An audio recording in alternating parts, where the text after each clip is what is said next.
instead of buying an older property and doing renovations on it, you'll be working all day and then come home to renovations all weekend. When you could buy a new build and just focus on your job.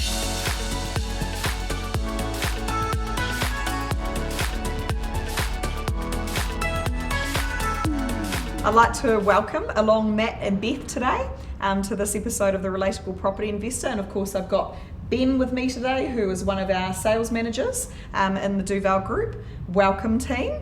Really, I just want to hear from you guys about your journey in property, starting with a little bit about your background, what you were taught maybe in school or with your parents about money, about property investment, a little bit about your background and where you've come from and how you've grown up. So maybe you can tell us a little bit about that.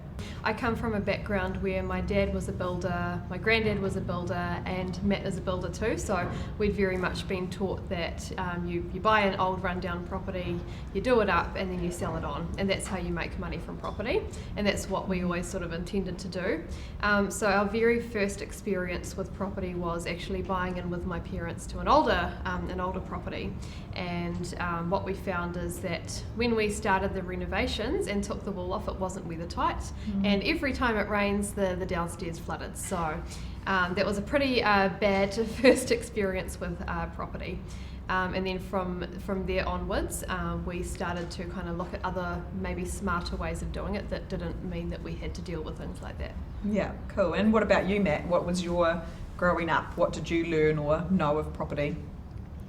So I didn't really get to learn too much about property until I started building and getting to build properties and learning how much they're worth and how real estate is a good investment, long-term investment to help you succeed in the future.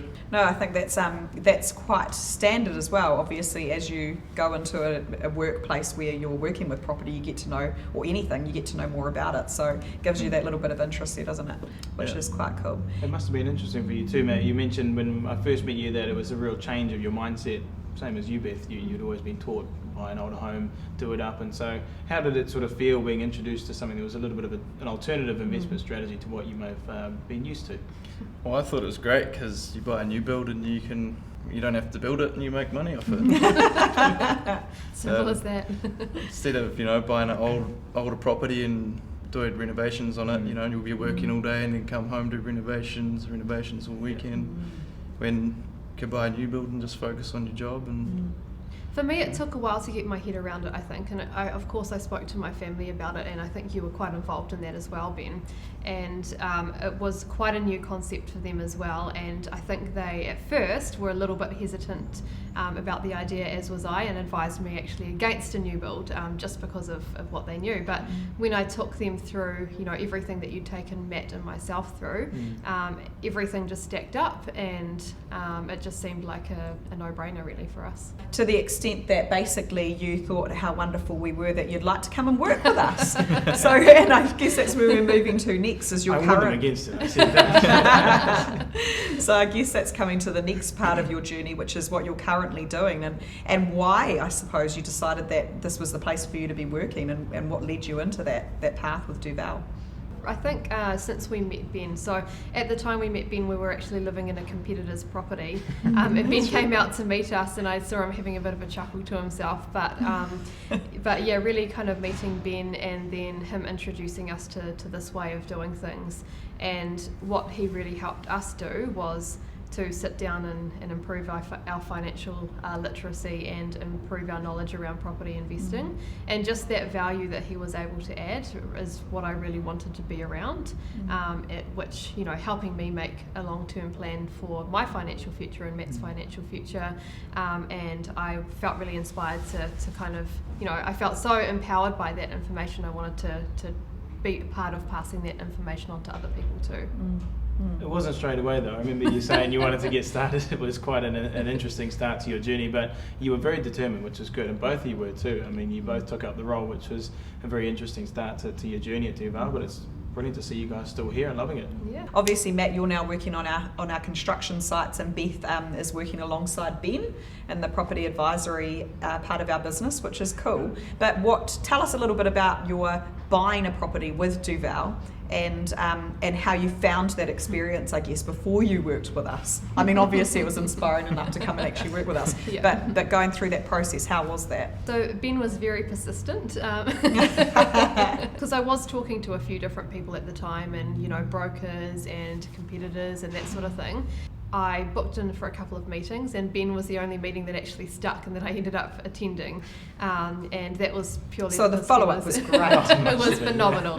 We didn't learn how to plan out the future in school, and so sitting down with Ben and kind of learning how to do that was what really added the value and kind of seeing the longer term, and this was just our first step in the longer term goal of becoming property investors. And obviously you're now doing that to help other people, which is Yeah. super cool. So I guess the next question is, where to from here? How do you see your portfolio growth? Because how many properties have you bought so far? We've got one with Duval. And what's your plan, I guess, in terms of what you're going to do? One property per year.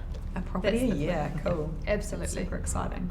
Yeah. And you are planning to use the capital growth in the property that you currently have to push forward? Is that your idea? Correct. Well, Yeah. I've looked into the market a little bit around the property that we've purchased. Based on current market value, there's already a good amount of equity. It looks like that we've made there. So we settle the end of this year, which is very exciting, and definitely planning to get the next one hopefully next year. And are you Again planning next to year. live in the property, or are you planning to rent the property out? Oh, we'll see. Probably live in it. It's going to We be. haven't decided yet. Well, I mean, you built it, Matt, so well, just on that, Tom, I'm interested to hear what you think, because I know when we were talking, Matt, it was a big thing for you, obviously, with your experience in the building industry, getting to know the quality and what materials are being used, and so having gone through that now on one side of the fence and now being on the other and being part of that build process, has your mind changed at all, or has it taught you a lot more from when you first started? Well, yeah, it's changed my mind quite a lot, Mm. obviously, because I'm on site making sure the quality's up to scratch, Yeah. which is good. And I think there's some different construction methodologies too that we use, obviously, over other properties. And so does that sort of help in your investment making decisions as well? Yeah, we build really solid homes, so it's different systems to what's the standard, but it works really well and it's good. That's cool. And the other thing I think that might be interesting for people who are watching at home is your ages, because obviously you're young, and Thank you. I wish people said that about me. No, just kidding. But obviously at your ages, there's a lot of people who find it scary to get on the property ladder. So how old are you? I'm 28.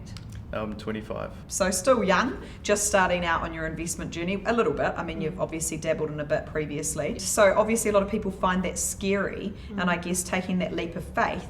Especially, how did you find that after your first dabble with it, where you had some maintenance issues and various things with the first property? I think that there's risk involved with everything in life, and the sooner that you start, the sooner that you learn and make those mistakes and move on very quickly. And the worst thing that you can do is put it off, because the market is not waiting around for you. So just taking action.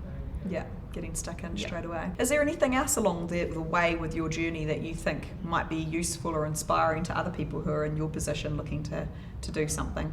I think just coming back to that mindset around the new builds versus investing in old properties and doing them up, and this is something that both Ben and Kenyon have taught us since being a part of Duval, is that working smarter, not harder. And for me, spending my time in the evenings renovating and stripping walls and things like that is just not the best use of my time. And the people who really do well in life are the ones that know how to spend their time wisely.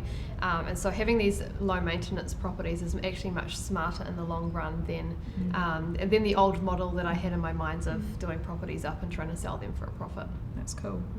What about you? Have you got anything else to add or ask? No, I'm just thrilled you guys decided to make the decision to come across. It's not as easy as people think as well, but I think having gone through that, it's helped you guys immensely. Both of you guys going through the property advisory and now you're in construction, Matt. I think it's given you a pretty well-rounded view on what buyers can see, because that's the most important thing. I went through and bought property before I started advising about it, and it really does help you understand the fears that people have, and it's pretty normal, because you're not buying a pair of shoes.